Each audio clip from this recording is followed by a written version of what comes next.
엊그제 한 신학생이 저한테 전화를 했습니다. 그래서 새해 인사를 전하면서 올해 신학대학원에 입학을 해서 다니게 되었노라고 자신의 근황을 저에게 이야기를 하였습니다. 그 전화를 받으면서 한편으로는 고마웠고 한편으로는 약간 놀랬습니다. 왜냐하면 그 학생이 저한테 그런 전화를 할 것이라는 기대를 조금도 하지 않았기 때문입니다. 그 학생은 수업 시간에 열심히 있어서 하나라도 더 배우고자 하는 마음으로 질문을 많이 해서 눈에 뜨이는 학생이었습니다마는 저는 이제 강의를 다 끝냈고 학점 줄 걸 다 줬고 그 학생도 저에게 배울 걸 다 배웠기 때문에 그 관계가 계속 이어질 거라는 기대를 하지를 않았던 것입니다. 저는 그렇게 생각을 했는데 그 학생은 그렇지 않았던 것 같습니다. 앞으로도 복음 위에 같이 살아갈 동료로서 계속 연락도 하고 때때로 만나기도 하고 이렇게 관계를 지속하기를 원하는 마음으로 저에게 애틋한 정으로 전화를 했던 것 같았습니다. 여러분, 그 학생과 저의 관계에 있어서 누가 더 그 관계에 충실했다고 생각하십니까? 당연히 제가 아닌 그 학생이었습니다. 그래서 그 전화를 받으면서 그 학생에 대해서 그런 마음을 같이 가지지 못한 것 때문에 미안한 생각을 품게 됐습니다. 여러분, 우린 세상에 살면서 다양한 관계를 맺고 있는데 우리가 맺는 관계 속에는 이런 부분들이 다 깃들어 있는 거 아니겠습니까? 한번 이런 예를 들어보겠습니다. 어느 유명 백화점이 오픈 기념 세일을 한다고 대대적인 광고를 냈다고 생각해 보세요. 두 가지 경우가 있을 겁니다. 첫째는 엄청난 인파가 몰려드는 경우입니다. 주차장에도 10,000원이고 층마다 사람들이 가득 차 있는 경우겠죠. 근데 그들의 목적이 뭘까요? 백화점 새로 생겼으니까 한번 구경하고 필요한 물건 세일한다고 그러니까 싸게 사면 그걸로 끝입니다. 매장 직원들과 어떤 인간적인 관계가 지속되는 그런 일이 생기지는 않을 것입니다. 볼일 다 봤으면 돌아가면 끝나는 것입니다. 이런 관계는 이해타산에 근거한 일시적인 관계라고 할 수가 있겠습니다. 그러나 또 다른 경우도 있을 것입니다.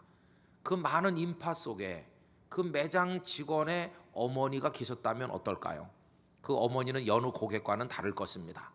어머니께서 오신 것은 한번 구경하고 물건 사서 가면 끝나는 목적 때문에 오신 것이 아니라 하루 종일 수고하는 자녀를 생각하면서 몸에 좋은 따끈한 음료라도 가져다 줄 요량으로 오신 것일 겁니다. 그리고 백화점 문이 닫혔어도 그 관계는 계속되는 것이고 그 자녀가 다른 직장으로 옮겨서 더 이상 그 백화점에 출근을 하지 않는다 할지라도 이 어머니와 자녀의 관계는 평생토록 이어지는 거 아니겠습니까? 여러분, 이런 관계 그 밑에 흐르는 것은 다름 아닌 사랑이기 때문에 이런 관계는 사랑에 입각한 평생 관계라고 이야기할 수가 있을 것입니다. 저는 이런 생각을 하면서 새해를 맞이하는 우리가 모든 관계의 근원이 되시는 예수님에 대해서 가지는 우리들의 관계가 어떤 모습인가를 생각을 해보게 됐습니다. 여러분들은 예수님과 어떤 관계 속에 있으십니까? 오늘 본문은 이런 주제에 관해서 많은 것을 우리에게 생각하도록 도와줍니다.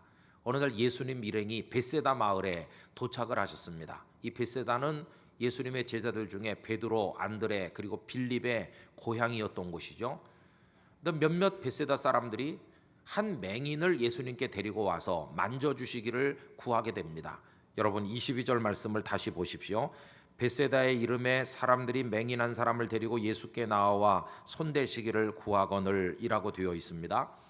이 맹인을 데리고 온 사람들에 대해서 두 가지 얘기를 할 수 있습니다. 첫째로 이 맹인을 불쌍히 여기는 마음이 그들에게 있다 하는 것이고요. 또 다른 하나는 예수님께 데리고 가기만 하면 그 사람을 고치실 수 있다는 믿음이 그들에게 있다는 겁니다. 상당히 훌륭해 보이는 사람들이라고 생각이 들지 않습니까? 자, 그런데 문제는 그 맹인을 대하시는 예수님의 모습이 좀 이상하다는 것입니다.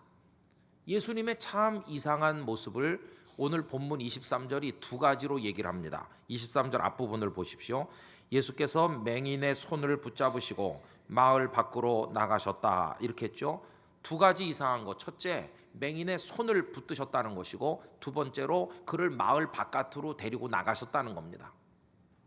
여러분, 이 두 가지가 왜 이상한지를 우리 하나씩 생각을 좀 해보도록 하겠습니다. 첫째는 예수님께서 그의 손을 잡으셨다는 겁니다.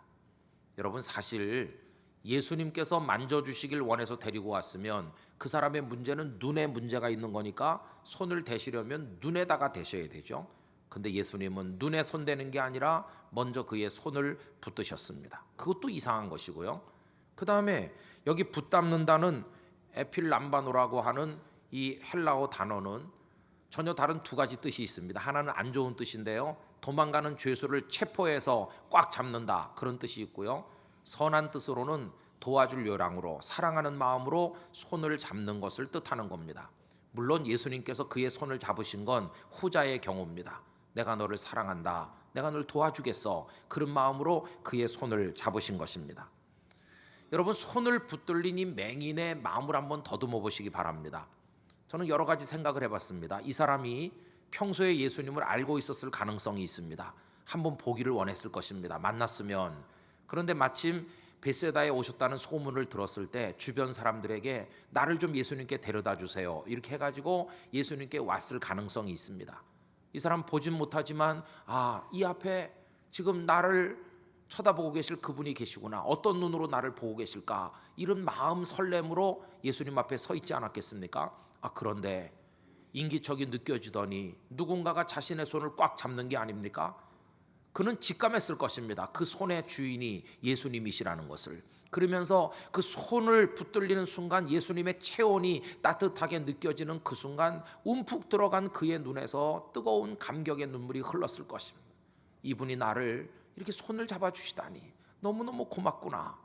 벌써 손을 잡아주시는 그 순간 그의 마음이 예수님의 사랑 앞에 녹아지기 시작하는 것입니다.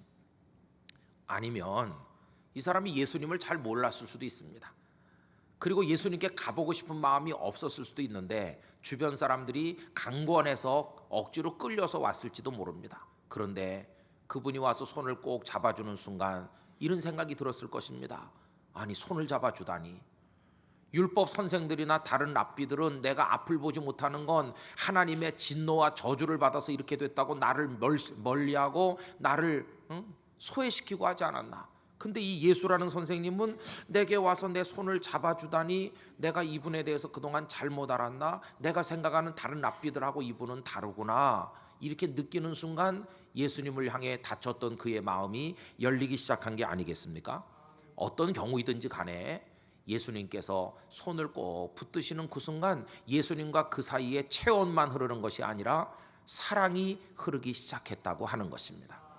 여러분, 상상력을 가지시고요, 지금 예수님의 손이 여러분의 손을 붙든다는 생각을 하시면서 이 말씀을 나누어 보실 수 있기를 바라는 것입니다. 내 손을 붙드시는 주님이시. 그 주님은 그의 손을 붙잡고 가만히 계신 게 아닙니다. 아까 본 것처럼 마을 바깥으로 데리고 나가시잖아요. 여러분, 그 가는 시간이 5분 걸렸는지 10분 걸렸을지 30분 걸렸을지 모르지만 그를 인도해가지고 마을 바깥으로 나가십니다. 본래 맹인은 다른 사람이 인도를 해줘야 됩니다. 늘 다니던 곳이야 혼자 갈 수 있겠지만 조금이라도 낯선 곳은 누가 인도를 해줘야 되는데 그동안 부모나 친척이나 친구나 사람들이 그를 인도했을 텐데 난생 처음으로 예수라는 선생님께 자신을 맡긴 겁니다. 그 낯선 분이 이끄는 대로 가게 된 것입니다. 손만 끌려가는 게 아니라 발이 같이 끌려가고 그의 몸 전체가, 그의 존재 자체가 예수님이 이끄시는 대로 따라가는 것입니다. 그가 예수님을 신뢰하기 시작했다는 것을 보여주는 상징적인 대목이 아니겠습니까? 저는 이 말씀을 묵상하면서 마음속에 간절한 염원이 생겼습니다. 주님, 제 손도 좀 잡아 인도해 주세요. 이 사람이나 우리나 다를 게 하나도 없습니다. 이 사람이 앞을 보지 못하는 것처럼 저와 우리 땅끝교회 교인들도 미래에 대해서 맹인이기는 똑같습니다. 2015년이 열렸지만 우리는 앞날에 무슨 일이 있을지 아무것도 보지 못하는 맹인이기는 똑같으니 우리 홀로 가도록 놔두지 마시고 우리의 손 붙들고 저 미래 속으로 우리를 인도하여 주시옵소서, 이런 기원을 가지게 됐습니다. 올 한 해 예수님께서 여러분의 손을 붙드시고 인도하시는 은혜가 있으시기를 진심으로 기원하는 것입니다. 예수님께서 이렇게 손을 잡으시고 인도해 가시는 과정에 아무 말씀도 안 하셨을까요? 여러 가지 말씀도 하셨을 겁니다. 거긴 깊이 패였으니 이쪽으로 밟으라더니 뭐 이렇게 저렇게 안내하셨을 겁니다. 그 시간을 통해서 예수님과 그 사이에 사랑이 오고 가게 된 것입니다. 그에 대한 예수님의 이 친근한 사랑의 마음은 치료 과정에서도 그대로 나타났습니다. 여러분, 예수님은 전능하신 분이므로 내 눈이 뜨여질지어다 이렇게 한마디 하시던지 손만 슬쩍 갖다 대도 그가 볼 수 있습니다. 지금 데리고 온 사람들이 있는 앞에서, 많은 사람이 보는 앞에서 눈을 뜨라 이렇게 해서 눈을 뜨면 사람들은 깜짝 놀랄 것이고 예수님의 명성은 더 알려질 거 아니겠습니까? 근데 예수님은 그런 일반적인 방법을 사용하지 않으시고 아주 이례적으로 그의 손을 잡으시고 저 마을 바깥으로 데리고 가시면서 한참 복잡한 과정을 밟으셨습니다. 그리고는 침을 뱉어서 그의 눈에 만져 발라주시고 손으로 만져주시고 물어보십니다. 뭐가 보이느냐고. 여러분, 이건 대단히 중요한 것입니다. 나는 네 눈을 뜨게 해서 돌려보내는 것으로 끝내려고 하지 않고 난 너에게 말을 걸고 너랑 나랑 얘기도 하고 싶다. 보여? 뭐가 보이느니? 이렇게 물으신 것입니다. 그랬더니 그 사람이 대답합니다. 24절, 쳐다보며 이르되 사람들이 보이나이다. 나무 같은 것들이 걸어가는 것을 보나이다 하거늘. 보이긴 보이는데 나무 같은 게 걸어가는 것 같기도 하고요 하니까 또다시 그의 눈을 만져주시면서 다시 안수하셔서 밝히 보게 되지 않았습니까? 아니, 한마디만 하시면 끝날 걸 뭐 그렇게 손을 잡고 데리고 나와가지고 침을 뱉어주시고 만져주시고 또 물어보고 또 만져주시고 왜 이렇게 복잡한 과정을 밟으시는가? 이런 과정을 통해서 예수님께서 얻고자 하시는 게 도대체 뭐겠습니까? 바로 이겁니다. 나는 너의 눈을 뜨게 해서 돌려보내는 것으로 만족하지 않는다. 내 눈 떴다고 볼일 다 봤으므로 횡하니 돌아가는 네가 되기를 원하지 않는다. 난 너와 지속적으로 사랑하는 관계가 되고 싶다. 너와 대화하고 싶고 너는 나를 사랑하고 나는 너를 사랑하고 그런 사람으로 내 앞에 두고 싶다. 이게 예수님의 마음인 것입니다. 여러분이 맹인도 마찬가지일 것입니다. 내 눈이 뜨여질지어다 이렇게 해가지고 얼른 보면 기뻐하면서 고맙습니다 하고 돌아가면 친밀한 관계는 맺어지지 않을 텐데, 손 붙들고 오른쪽으로 짚어라 왼쪽으로 가라 이렇게 하면서 인도하시더니 한참 가면서 많은 얘기들 나누시고 그리고는 만져주시고 또 물어보시고 또 만져주시고 이러는 동안에 그의 마음속에 이분은 사랑이 많은 분이구나.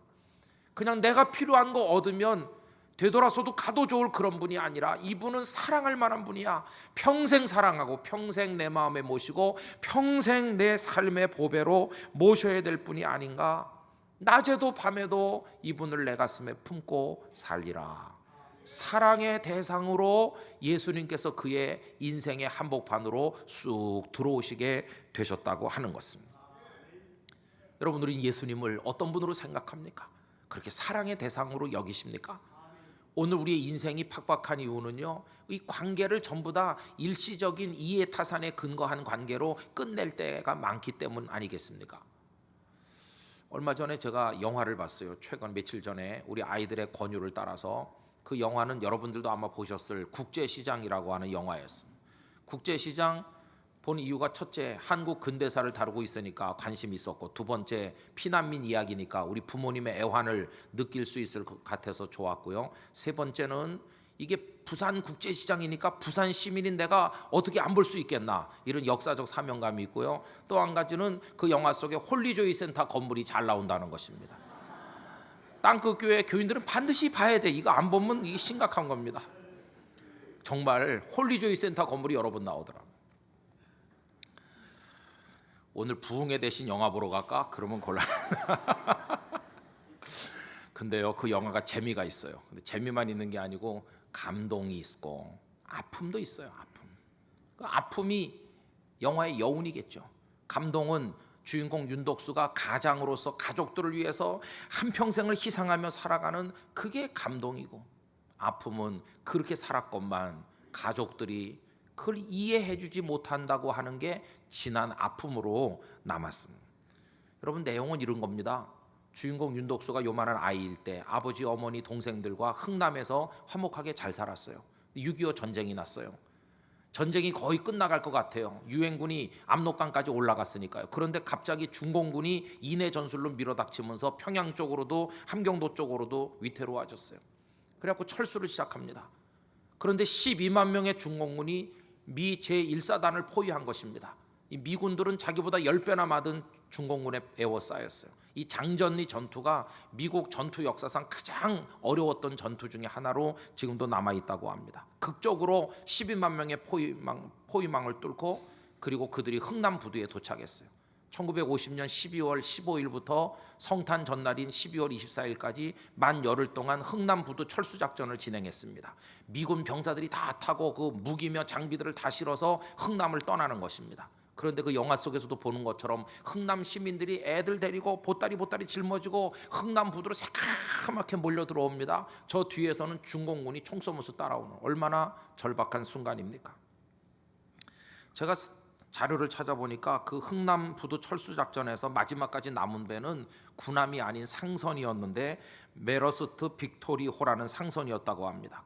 그 상선에 통역도 하던 우리 한국인 군사 고문관 현봉학 씨가 타고 있었고, 에드워드 알몬드라고 하는 미 제10군단장 장군이 타고 있었고, 메러디스 빅토리호의 선장인 레너드 라루라는 사람이 그 배에 있었습니다. 사람 태울 자리가 없죠. 이미 무기들로 다 실었으니까요. 그런데 이 세 사람이 중요한 결단을 내립니다. 지금 이 순간에 장비보다 중요한 건 사람이 아닌가. 장비들을 바다에 다 버리고 부둣가에 밀려든 피난민들을 태우기로 작정해서 무려 그날 그 상선에 탄 사람이 14,000명이는 14,000명이 죽을 걸 살려낸 것입니다. 14,000명, 이건 기네스북에 올라 있습니다. 배 한 척이 태운 사람의 숫자로 깨지지 않을 기록으로 지금도 남아 있습니다. 그 영화 속에서 주인공 윤덕수의 가족도 그 배에 타는데 그만 거기서 아버지와 헤어지게 됩니다. 아버지가 말합니다. 아버지 없는 우리 집에서 네가 가장이다. 너 가장 노릇해야 된다. 그리고 동생 막순이를 업고 그 배에 기어 올라가다가 동생이 그만 떨어져서 잃어버리게 됩니다. 아버지가 마지막으로 남긴 말, 국제시장에 가면 꽃분이네 가게가 있는데 고모가 하는 거니까 꼭 거기 찾아가라. 그래갖고 여기까지 내려옵니다. 고모네 집에 얹혀 살면서 가장이기 때문에 그 다음부터 가족 부양을 위해서 안 해보는 일이 없습니다. 구두 닦기도 하고 공부 제대로 못하죠. 고생합니다.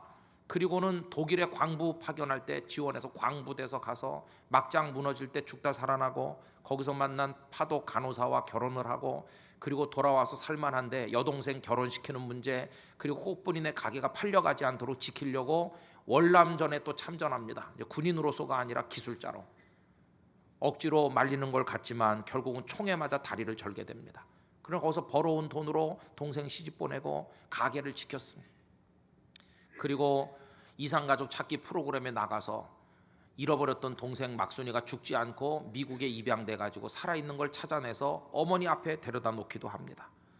그러면서 가장의 본분을 다하는 것입니다. 여러분, 세월이 흐르면서 남은 것은 굽어진 허리, 그리고 저는 다리, 그리고 내려덮인 흰머리밖에는 남은 게 없습니다. 사람들이 와서 혹은 가족들이 이제는 가게 그만하고 팔라고 합니다. 먹고 살만한데 팔라고. 끝까지 팔지 않겠다고 고집합니다. 사람들이 고집불통 늙은이라고 막 매도합니다. 가족들도 아버지하고는 대화가 안 통해 막 이러면서 아버지를 몰아붙입니다. 그러나 그가 꽃분이네 가게를 끝까지 팔지 않으려는 이유가 영화 끄트머리에 나타납니다. 아내에게 말합니다. 이젠 가게를 팔아. 이제는 연세가 너무 많으셔서 아마 못 오시겠지, 이러는 겁니다. 가게를 팔지 않을 이유는요, 혹시라도 어딘가 아버지가 살아계시다면 아버지와 자신들을 이어줄 마지막 끈이 꽃분이네 가게인데 아버지가 꽃분이네 가게로 가라고 말했으니까요. 이거 팔고 우리가 딴 데로 가면 아버지를 못 만날까 봐 끝까지 버텼는데 이제는 아버지가 100살도 넘으셨을 거고, 그러니 이제는 오실 수가 없을 테니까 팔자, 그렇게 말합니다.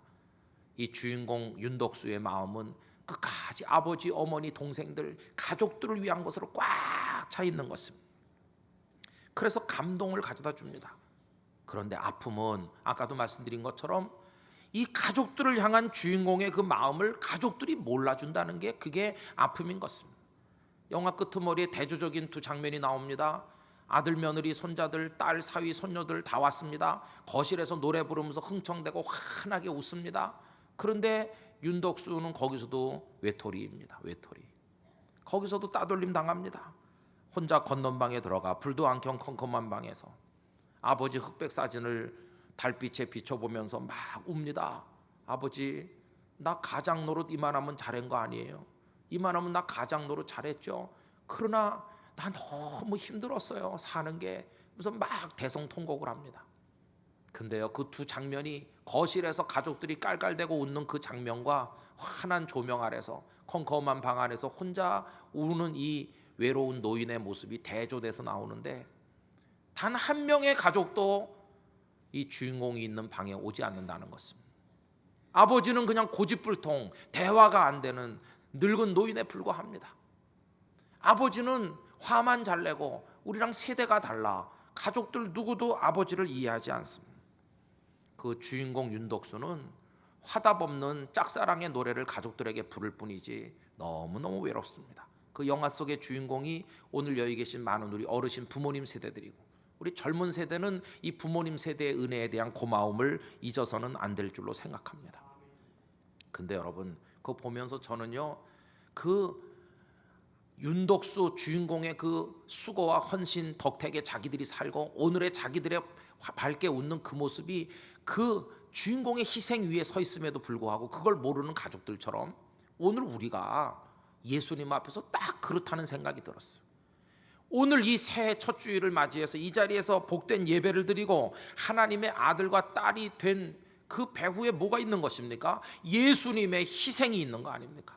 하늘 보좌를 버리고 이 땅에 내려오 십자가 지셔서 당신의 몸 다 찢어가지고 우리 위에 피 흘려 우리 죄를 속하고 우리를 그렇게 사랑하셨건만, 마치 아버지 돈 줘, 아버지 뭘 줘, 오빠 시집 보내줘 이렇게 하고 필요한 거 챙기면 그 다음부터는 나 몰라라 하는 그 가족들처럼 우리도 예수님께 뭐 필요한 거 얻어내면 그걸로 끝인 거 아닙니까? 무슨 예수님과 깊은 사랑의 관계 그런 거 있습니까? 예수님은요, 나랑 너랑 친밀한 관계를 맺자, 그냥 나 너 눈이나 뜨게 해서 돌려보내는 걸로 끝나고 싶지 않아. 내가 네 손을 붙들고 우리 같이 대화하고 너 나 사랑하고 나도 너 사랑하고. 여러분, 주님은 오늘 우리를 그 사랑의 관계 속으로 들어오라고 부르시는 줄로 믿습니다. 필요한 거나 사가지고 돌아서는 사람이 돼서는 안 된다, 그런 말입니다. 오늘 본문의 두 번째로 이상한 예수님의 행동은요, 그 사람을 그 마을로부터 차단시키는 것입니다. 아까 그 마을 바깥으로 데려가셨다고 그랬죠. 왜 마을 사람들 보는 데서 안 하고 마을 바깥으로 데려가셨을까? 그 마을 사람들과 가까이 있지 않게 하려고 둘만의 공간을 만드신 겁니다. 그리고 진짜 압권인 말씀은 26절입니다. 예수께서 그 사람을 집으로 보내시며 이르시되 마을에는 들어가지 말라. 아예 그 마을 벳세다로 가지를 말라고 하시는 거예요. 이 사람이 집이 마을 안에 아니고 마을 바깥에 있었던 게 틀림없죠. 집에 가 그러면서도 마을에는 들어가지 말라고. 그리고 다른 사본에 보면 오늘 우리 본문에 없는 게 뒤에 더 붙어 있어요. 그게 뭐가 붙어 있냐면은 그 마을에 있는 어떤 사람에게도 말하지 말라, 이게 붙어 있어요. 그 마을에 들어가지도 말고 그 마을 벳세다 사람들하고는 아예 얘기도 하지도 말아라. 좀 이상한 말씀 아닙니까? 왜 벳세다 사람들하고 이 사람을 차단시키는 겁니까? 그 이유는 이 사람이, 주님이 사랑하는 이 사람이 눈을 뜬 이후에 벳세다 사람처럼 타락하게 될 것을 염려하시는 것이. 그럼 벳세다 사람들의 문제가 뭡니까? 이 사람들은요, 아까 그 백화점에 와서 물건 샀으면 이제 쌩 돌아가는 사람들과 똑같아요. 예수님께 몰려와서 배고플 때 받아먹고 아플 때 병 고침 받고 필요할 때 말씀 좀 듣고 위로받고 그냥 돌아가면 그걸로 관계를 끝내는 사람과 똑같다는 것이. 한마디로 말하면 이들은 예수님을 이용할 뿐이지 사랑하지는 않는다는 것이. 예수님께 은혜를 구하고 기적을 구했지만 사랑의 관계 속으로 들어가지는 않는 사람들, 그들이 벳세다 사람들인 것이. 너도 그렇게 되면 안 된다는 것입니다. 여러분이 벳세다 사람들의 문제를 책망하는 말씀이 마태복음 11장 20절로 21절에 나옵니다. 예수께서 권능을 가장 많이 행하신 고을들이 회개하지 아니하므로 그때에 책망하시되 화 있을진저 고라시나 화 있을진저 벳세다야 너희에게 행한 모든 권능을 두로와 시돈에서 행하였더라면 그들이 벌써 베옷을 입고 재에 앉아 회개하였으리라. 기적도 많이 경험하고 은혜도 많이 경험한 사람들이지만 회개는 하지 않는다. 왜? 예수님 사랑하지 않으니까. 예수님께서 그렇게 하면 안 된다 얘기하면 마치 백화점 점원에게 이렇게 말하는 것 같아요. 아니, 물건 팔았으면 다 됐지, 왜 내 사생활에 참견하는데, 이렇게 묻는 것과 똑같아요. 아니, 당신 예수 선생이 먹을 거 주고 우리 필요한 거 줬으면 그걸로 끝이지, 뭘 이래라 저래라 자꾸 간섭이 많으시오, 이렇게 묻는 것과 똑같아요. 그들은 예수님과 더 깊은 사랑의 관계 속에 들어가길 원하지 않습니다. 예수님을 사랑한다면 저분 말씀대로 살자, 저분 말씀대로 못 사는 것 때문에 마음이 아프구나, 마음이 아프면 회개도 할 텐데, 사랑하지 않으니까 그 말씀대로 성결하게 되고 싶어 하지도 않고, 성결하게 되지 못한 것 때문에 마음 아파하지도 않고, 마음 아파하지 않으니까 회개도 하지 않는 것입니다. 기적과 은혜는 구하나 사랑은 거부하는 사람들, 그래서 회개하지 않는 부패된 사람들, 베세다 사람들, 너 그들 속에 들어가지 말고 그들과 말도 섞지 말라. 이게 예수님의 말씀이었습니다. 여러분, 저는 오늘 우리의 문제가 뭔가를 생각해 봅니다. 오늘도 이렇게 와서 주여 이렇게 부르고 뭐 예배하는데 무엇 때문에 하고 있는 것인가? 여러분, 베세다 사람들처럼 하는 건 아닐까요?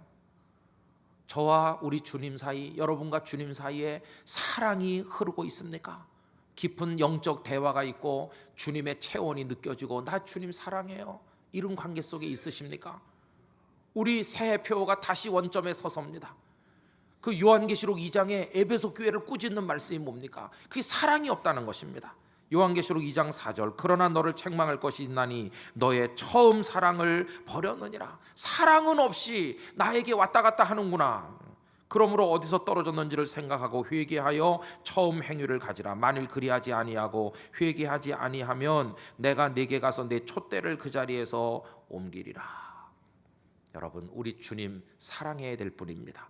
사랑받아야 될 분입니다. 예수님은 사랑의 대상이지 뭘 얻어낼 대상으로 끝날 분이 절대로 아닌 것입니다. 저는 새해 첫 주일 우리가 서야 될 원점이 뭔가 생각해 볼 때 이 말씀이 가르치는 것은 예수님을 향한 사랑의 원점에 먼저 서라. 잃어버린 사랑을 회복해라. 예수님과 너희 사이가 사랑의 관계가 되기를 예수님은 원하신다. 이걸 깨달을 수가 있었습니다. 왜 예배하느냐? 예수님 사랑하기 때문에. 할렐루야. 왜 기도하느냐? 나 예수님 사랑해서요. 왜 부끄러워하느냐? 예수님 사랑하는데 그 말씀대로 못 살아서요. 왜 눈물 흘리며 회개하는데 내가 주님 사랑하는데 주님 뜻대로 못 산 게 너무 죄송해서요. 왜 그렇게 성결하게 살려고 몸부림치느냐? 나 예수님 사랑하기 때문이에요. 그렇게 할 때 이게 제대로 된 신앙생활로 자리가 잡혀나가게 된다고 하는 것입니다. 다시 서야 될 첫 번째 원점, 사랑인 줄로 믿습니다. 예수님을 향한 그 첫사랑의 원점에 서서 우리 신앙을 재구성하고 하나님 앞에 온전한 모습으로 출발하는 2015년도가 되기를 간절히 원합니다. 다 사랑의 원점에 서시기를 축원합니다. 기도하겠습니다. 아버지 하나님, 베세다 사람들처럼 될까 두렵습니다. 은혜를 맛보았고 기적을 얻었지만 그러나 사랑하지는 않고 회개하지 않는 베세다 사람처럼 되지 않도록 저희 속에 주님을 향한 사랑을 허락하여 주시고 다시 사랑의 원점에 서서 출발하는 저희가 되게 하여 주시옵소서. 다 같이 한 목소리로 기도합시다. 오 거룩하신 아버지 하나님, 저희들이 서야 될 것이 사랑의 원점임을 깨닫습니다. 잃어버린 사랑 회복하길 원합니다. 식어버린 사랑 다시 불타오르게 되기를 원합니다. 주님은 우리와 사랑의 관계 속에 들어가기를 원하십니다. 아버지 하나님, 필요한 것만 얻고 되돌아서는 사람이 되기를 원하시지 않습니다. 아버지 하나님, 주님을 사랑할 수 있게 하여 주시옵소서. 우리 속에 주님 깊이 사랑하고 예배하고 기도하고 섬기는 모든 것이 성결하게 살고자 노력하는 그 모든 동기가 주님을 향한 사랑 때문이 되도록 도와주시기를 원합니다. 우리 땅끝 성도들의 마음속에 이런 깊은 믿음이 사랑과 더불어 흘러넘칠 수 있도록 은총을 허락하여 주시옵소서. 믿습니다. 아멘. 아버지 하나님, 예수님을 사랑하는 그 원점에 다시 서길 원합니다. 잃어버렸던 사랑 회복하게 하여 주시고 식은 사랑 다시 불타오르게 하여 주시옵소서. 예수님은 이용 대상이 아니라 사랑의 대상임을 알게 하여 주시옵소서. 첫사랑 회복하여 사랑의 원점에 서서 주님과 모든 관계를 새롭게 정립해가는 2015년 되게 하여 주옵소서. 예수님의 이름으로 기도하옵나이다. 아멘.